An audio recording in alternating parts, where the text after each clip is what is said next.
Hello बच्चों, क्या हाल चाल। आशा करता हूँ आप सब बहुत अच्छे होंगे।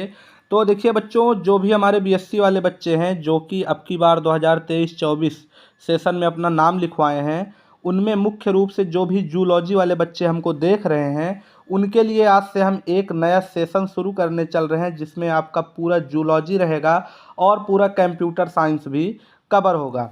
तो देखिए बच्चों, आज से आपका जो जूलॉजी और कंप्यूटर साइंस का बैच है वो प्रारंभ होने वाला है। आज से मतलब 13 मार्च 2023 से आपकी क्लासेस स्टार्ट होंगी। आज आपकी ये जो पहली क्लास है ये डेमो क्लास होगी और इस क्लास में मुख्य रूप से आपको जितनी भी डिटेल वाली चीज़ें हैं, मतलब अभी तक आपने कक्षा 8 पढ़ा, 9 पढ़ा, 10 पढ़ा, 11 पढ़ा, 12 पढ़ा, उसके पहले भी पढ़े थे, लेकिन आपका जो मेनली आपके सेल मतलब कोशिका से जो आपकी मुलाकात होती है वो पहली बार आपको क्लास 8th में हो गई थी। ठीक, अब देखिए क्लास 8th में जब आप लोगों ने सेल से मुलाकात किया था तब से लेके कक्षा 12 तक आप लोग अभी तक सेल को देखते हुए चले आ रहे हैं। अब जो भी बच्चे बीएससी में जूलॉजी, जो कि उनका अभी पहला सेमेस्टर है, फर्स्ट सेमेस्टर बीएससी का, तो उनके लिए क्लासेस स्टार्ट हुई हैं। यूट्यूब पे आपको बहुत सारे चैनल पे बहुत सारे लेक्चर मिल जाएंगे, लेकिन जितना बेहतर से बेहतर हो सकेगा उतना बेहतर कंटेंट हम देने की आपको कोशिश करेंगे। तो पूरा लेक्चर बिल्कुल ध्यान से देखिएगा और पूरा विश्वास रखिएगा कि आपका जो नंबर है वो बिल्कुल यहाँ से उठेगा और कोई दिक्कत नहीं रहेगा। तो देखिए बच्चों, ये आपका इंट्रोडक्शन लेक्चर होने वाला है जिसमें आपको सेल के बारे में पूरी डिटेल बताई जाएगी, क्योंकि आपकी जूलॉजी में मेनली जो स्टार्टिंग के यूनिट हैं उसमें पूरा सेल से रिलेटेड ही बताया गया है। तो आइए शुरू करते हैं। इंट्रोडक्शन ऑफ सेल आपको ऊपर स्लाइड में दिख रहा है। इंट्रोडक्शन ऑफ सेल की आज हम बात करेंगे। तो आपको देखिए यहाँ पे सेल की फ़ोटो दिख रही है, कोशिका जिसमें लिखा है। एक बात और क्लियर कर दें, लेक्चर आपका हिंदी और इंग्लिश दोनों में हम आपको बेहतर तरीके से समझाने की कोशिश करेंगे, क्योंकि कुछ बच्चे हैं जो कि इंग्लिश मीडियम हैं, लेकिन ज़्यादातर हमारे हिंदी वाले बच्चे देख रहे हैं, तो वो भी बिल्कुल परेशान ना हो। आपको दिख रहा होगा कि जगह जगह पे हमने हिंदी में लिखने की भी कोशिश की है, जो कि हमारे बच्चों को उनके एग्जाम में काम आएगी। तो देखिए, कोशिका मतलब सेल आपको पता ही है। अब देखिए इसके नीचे क्या लिखा है। सेल को जब पहली बार खोजा था किसने, तो उसका डिस्कवर किया था सबसे पहली बार रॉबर्ट हुक ने। कब? 1665 ईस्वी में। तो उन्होंने इसको सेल नहीं कहा, उन्होंने लैटिन भाषा में इसको कहा सेलुला। क्या कहा? सेलुला इन लैटिन लैंग्वेज। देखिए यहाँ पे लिखा है, मीन्स इसका मतलब क्या होगा सेलुला का, कि एक छोटा कमरा, मतलब जैसे आप लोगों ने अपने घर में जब आप लोग रहते हैं, अपने एक रूम में रहते हैं, तो उसमें आपका पूरा लिविंग सिस्टम रहता है कि आराम से, जैसे कोई बच्चा हॉस्टल लेके कमरा रह रहा है रेंट पे, तो उसी रूम में उसका बढ़िया से लिविंग रूम भी है, बेड भी है, अलमारी भी है, किचन भी है, लैट्रिन बाथरूम सब कुछ है। तो उसी प्रकार से आपका जो सेल है वो भी एक बड़ा छोटा सा बहुत बढ़िया कमरा है अपने आप में, जिसमें वो माइटोकॉन्ड्रिया से खाना बनाता है और आराम से न्यूक्लियस उसका ब्रेन है जिससे वो सोचता है, समझता है। वैक्यूल उसका जो है वो बाथरूम हो जाएगा और आराम से अपना वो क्लोरोप्लास्ट है जिससे वो फोटोसिंथेसिस करके अपना खाना बना लेगा प्लांट सेल में, माइटोकॉन्ड्रिया से एनिमल सेल में। तो कुछ इसी प्रकार से पूरा सेल जो है हमारा वो भी एक छोटा सा कमरा है अपने आप में और उसको कोई दिक्कत नहीं होती है। तो देखिए यहाँ पे हमने आपको पहली चीज़ क्लियर की कि सेल का मतलब होगा एक छोटा सा कमरा, मतलब सेलुला का मतलब क्या होता है, अ स्मॉल रूम या एक छोटा कमरा। अब अगला देखिए बच्चों, cell is composed of 3 component. अब देखिए सबसे इंपॉर्टेंट चीज़ है आपके पेपर में आएगी कि सेल असल में बना किससे है, तो 3 मुख्य कंपोनेंट से बना है, जिसमें पहला है आपका प्रोटोप्लाज्म। प्रोटोप्लाज्म मतलब क्या होता है कि आपका देखिए जैसे सेल है तो सेल के अंदर जो आपका सेल मेम्ब्रेन होता है उसके अंदर जो लिक्विड भरी होती है न्यूक्लियस को छोड़ करके, उसको कहते हैं साइटोप्लाज्म, और न्यूक्लियस के अंदर जो लिक्विड भरा रहता है उसको कहते हैं न्यूक्लियोप्लाज्म। इन दोनों लिक्विड को मिला देंगे आप जब, तो बन जाएगा आपका प्रोटोप्लाज्म। तो प्रोटोप्लाज्म बराबर साइटोप्लाज्म प्लस न्यूक्लियोप्लाज्म। यहाँ पे आपका एक डाउट क्लियर हो गया। आप देखिए, inside the cell it have other organelle like mitochondria, nucleus, etc and many other component which easily help them to regulate the working मतलब सेल के अंदर जो भी उसके मुख्य रूप से अंग या उसके ऑर्गेनल्स होते हैं वो बड़े आराम से अपना रोल प्ले करते हैं और सेल को बहुत अच्छे तरह से रेगुलेट करने में मदद करते हैं। अभी हम सेल के ऑर्गेनल की बहुत ज़्यादा डिटेल में बात नहीं करेंगे, वो आपका पूरा बीएससी में आपको वही पढ़ना है, तो अभी आप आराम से डेमो लेक्चर में सिर्फ यही जानकारी लीजिए जो हम आपको बता रहे हैं। अब देखिए यहाँ पे आपको जो यहाँ पे सेल की फोटो लगी है उसके बगल में हमने इक्वल टू का एक साइन लगाया है, निशान लगाया है। उसमें सबसे ऊपर देखिए डिफिनीशन लिखा है कि व्हाट इज सेल। सेल क्या है, तो the cell is the structural functional and genetical unit of life. मतलब सेल जो है हमारी वो पूरी तरह से जो हमारे बॉडी का स्ट्रक्चर है, जो हमारे बॉडी में फंक्शन चल रहा है और जो हमारे बॉडी में जेनेटिक मटेरियल मतलब जीन है, उन सबको एक अपने अंदर कंपोज्ड करके रखा है, सबको इकट्ठा करके रखता है। तो इसीलिए जो हमारा कोशिका होता है वो structural functional and genetical unit of life कहलाता है। अब देखिए सेल जो है हमारा is mainly two types. Cell हमारा कोशिका सिर्फ दो तरह का ही पाया जाता है। पहला है प्रोकैरियोटिक सेल जो कि कम डेवलप होता है, और यूकैरियोटिक सेल जो कि ज़्यादा डेवलप होता है। अब कम डेवलप वाला जो सेल है वो छोटे जीवों में पाया जाएगा जो कि हम माइक्रोस्कोप के मदद से देखते हैं, जैसे बैक्टीरिया, वायरस, इन सब में।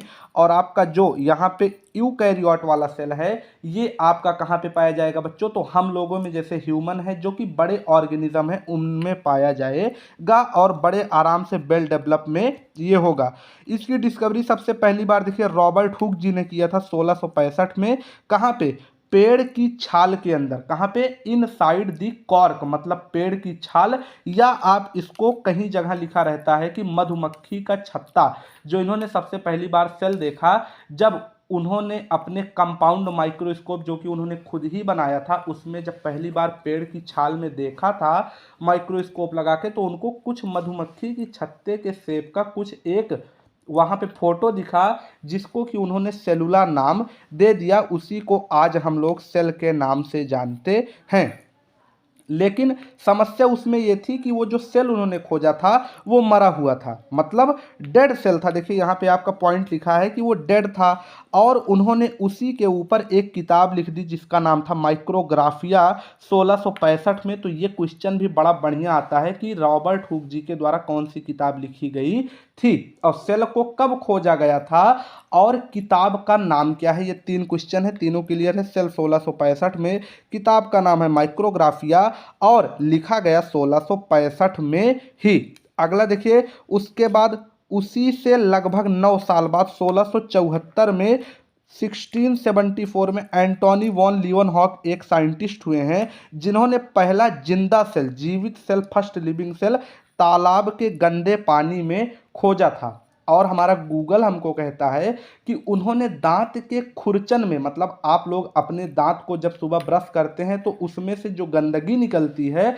उसी खुरचन से ही उन्होंने पहली बार सेल को देखा था जो कि जीवित था, लिविंग था। तो दो तरह से कहते हैं लेकिन मुख्य रूप से आपको तालाब का पानी ही मानना चाहिए। अब एंटोन वॉन लीवनहॉक की ही ये फोटो आपको हमारे आरएसपी स्टडी पॉइंट चैनल के लोगों के बगल में दिख रही है। ठीक, ये एंटोनी साहब ही हैं, इन्होंने पहली बार लिविंग सेल खोजा था। उसके बाद देखिए सबसे जरूरी बात आपकी यह है कि सेल के स्टडी को हम लोग क्या कहते हैं, तो study of cell is known as cytology. Cell के स्टडी को या सेल कोशिका के अध्ययन को हम लोग साइटोलॉजी के नाम से जानते हैं, या इसी को सेल बायोलॉजी भी कहते हैं। तो यहाँ पे हमारी पहली स्लाइड पूरी होती है बच्चों। अब देखिए अगली स्लाइड क्या है, इंपॉर्टेंट फैक्ट अबाउट सेल की। सेल के बारे में कुछ जरूरी बातें जो कि हमको पता होना चाहिए। अब सेल के अध्ययन को हम लोग कहते हैं साइटोलॉजी। इसका मतलब होता है, दो शब्दों से मिलकर बना है, साइटो प्लस लॉजी। साइटो का मतलब सेल, लॉजी का मतलब स्टडी। तो कहीं भी लॉजी दिखे तो आपको स्टडी से ही वहां पे समझना है। तो सेल के अध्ययन मतलब साइटोलॉजी, मतलब सेल प्लस स्टडी।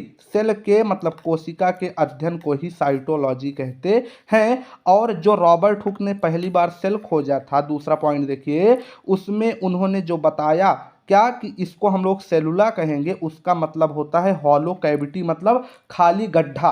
आप लोग शुद्ध भाषा में कह सकते हैं। हॉलो कैविटी मतलब जहाँ पे एक खाली गड्ढा हो, वहाँ पे कुछ और ना हो, उनके भाषा में कुछ इस प्रकार से था।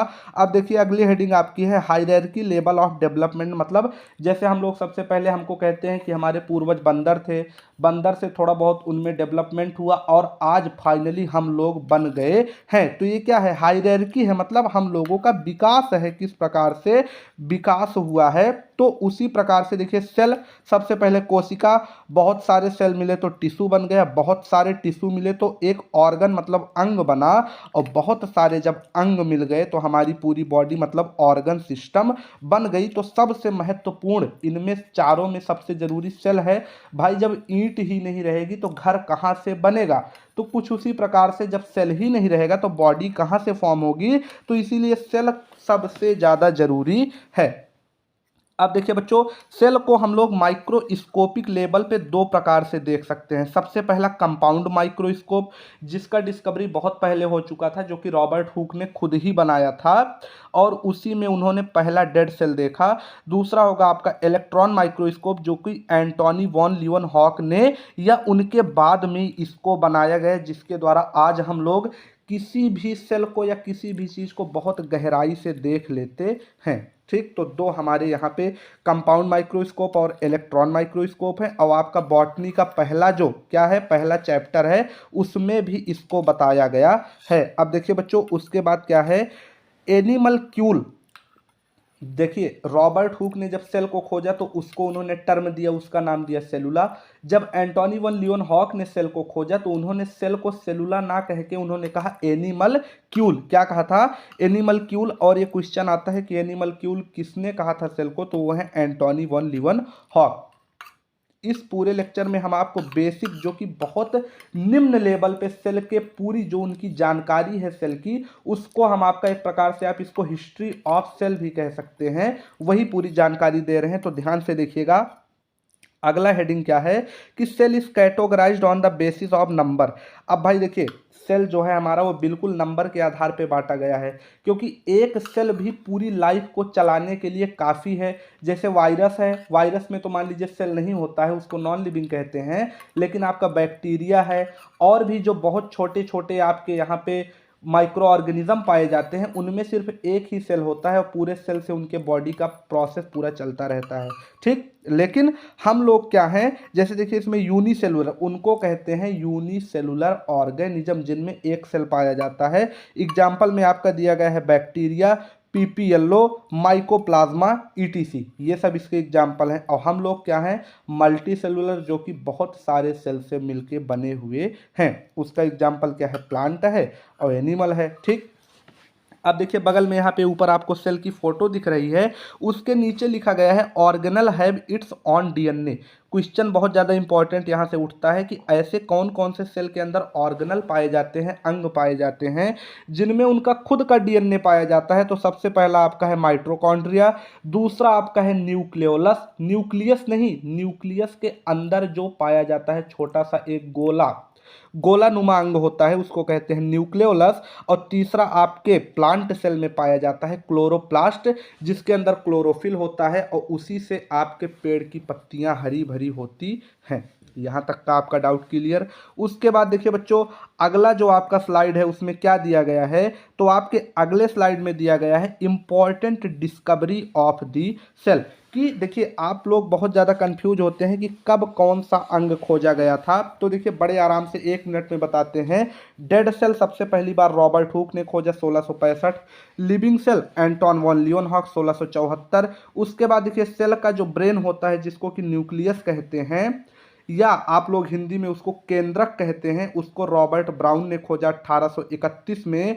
उसके बाद लाइसोसोम, जिसको कि suicide bag of the cell भी कहते हैं, उसको क्रिश्चियन डी दूबे ने खोजा 1955 में। माइटोकॉन्ड्रिया को अल्टमान ने 1886। इंडोप्लाज्मिक रेक्टिकुलम, जो कि बहुत ज़्यादा इंपॉर्टेंट अंग है, आपके न्यूक्लियस से सेल में जुड़ा रहता है, उसको पोर्टर एंड थॉम्सन ने 1945 1945 में डिस्कवर किया। राइबोसोम को, जिससे कि प्रोटीन बनती है, उसको जॉर्ज ई पलाडे 1955 में।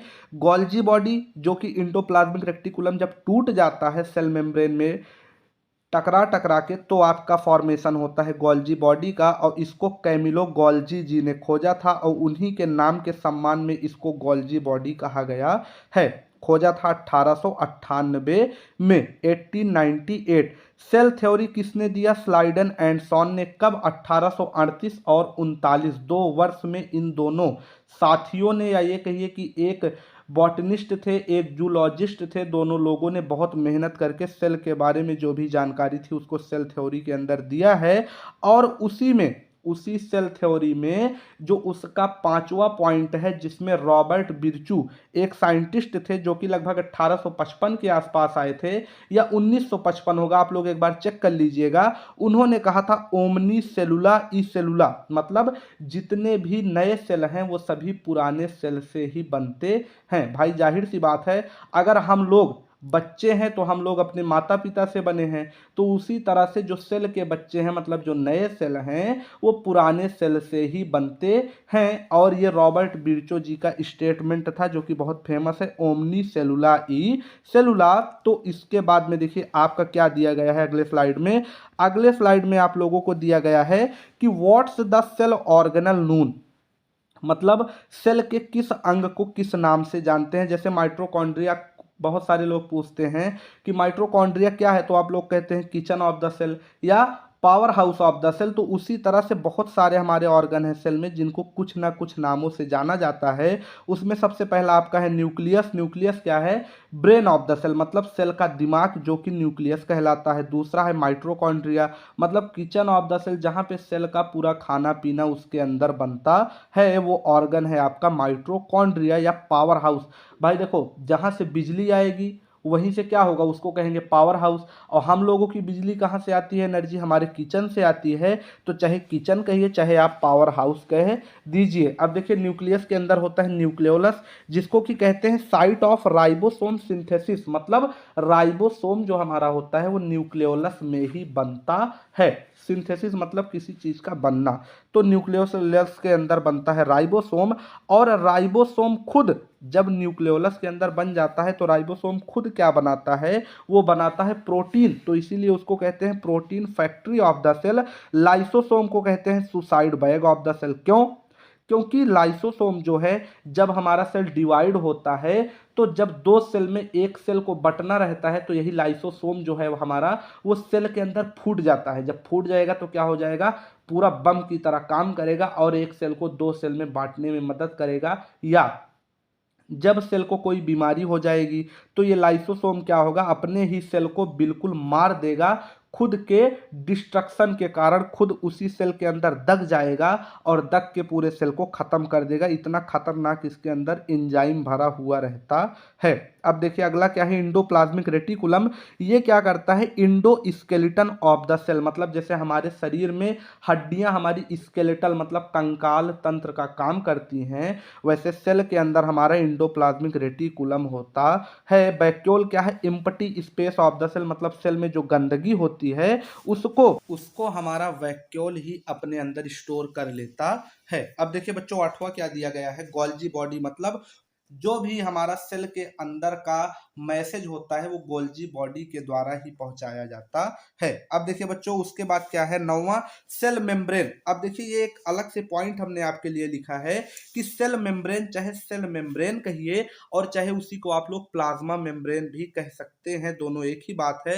या कई जगह पे प्लाज्मा लेमा भी लिखा रहता है। तो इन तीनों का मतलब एक ही चीज है, मेम्ब्रेन मतलब दीवार। तो चाहे सेल मेम्ब्रेन कहें, चाहे प्लाज्मा मेम्ब्रेन कहें, चाहे प्लाज्मा लेमा कह लें, सब एक ही है। तो वो क्या होता है कि जो सेल का दीवार होता है एनिमल सेल में खास करके, वो होता है हमारा सिलेक्टिवली परमिएबल मेम्ब्रेन, मतलब कुछ गिनी चुनी चीजों को ही वो अपने अंदर आने देता है। अब ये कैसे होता है इसको हम आपको मेन लेक्चर में, मतलब जो हमारा 13 मार्च से शुरू हो रहा है उसमें पढ़ाएंगे। अभी आपको याद रखना है कि जो हमारा सेल मेम्ब्रेन होता है वो सिलेक्टिवली परमिएबल मेम्ब्रेन कहलाता है। अब देखिए बच्चों, अगली स्लाइड में क्या दिया गया है? साइटोलॉजिकल फ्रेम, मतलब सेल के अंदर के बारे में कुछ बहुत जबरदस्त जानकारी, जिसमें पहला क्या है? Largest cell. लार्जेस्ट सेल अगर आपको पूरी दुनिया में देखना हो तो वो आपका होगा ऑस्ट्रिच का अंडा शुतुरमुर्ग का अंडा, जो कि 13 से लेके 18 सेंटीमीटर तक बड़ा होता है और वो सिर्फ एक ही सेल होता है, तो सबसे बड़ा लार्जेस्ट सेल उसी को कहेंगे। लेकिन अगर आपको ह्यूमन बॉडी में बात करना हो तो जो फीमेल में एग होता है, जिसको कि हम लोग ओवम कहते हैं, वो आपका ह्यूमन बॉडी में सबसे बड़ा सेल होगा और सबसे स्मॉलेस्ट हमारे हिसाब से स्पर्म होता है। बाकी अगर सही है तो आप लोग कमेंट में यस लिखें, नहीं तो आप लोग हमको कमेंट करके बताएं कि ह्यूमन बॉडी में पाया जाने वाला सबसे स्मॉलेस्ट सेल कौन सा होता है। दूसरा देखिए बच्चों, लॉन्गेस्ट सेल क्या है, हमारे पूरे बॉडी में जो भी न्यूरॉन है, मतलब जो कि मैसेज पहुंचाते हैं, उनको कि हम लोग कहते हैं क्या, longest cell of the body. ठीक, तो वो है हमारा नर्व सेल या उसको आप न्यूरॉन भी कह सकते हैं। तीसरा देखिए, टोटीपोटेंसी क्या होता है। टोटीपोटेंसी का मतलब होता है कि किसी एक सेल से ही पूरे लाइफ का बन जाना, जो कि मेल में स्पर्म का काम करता है और फीमेल में ओवम का काम करता है। कि जो हमारा जब ये दोनों मिलते हैं तो जाइगोट, जो कि एक सिंगल सेल होता है, जो डिप्लॉइड सेल होता है, उसी से पूरे एक नए बेबी का फॉर्मेशन हो जाता है, पूरे लाइफ का फॉर्मेशन हो जाता है।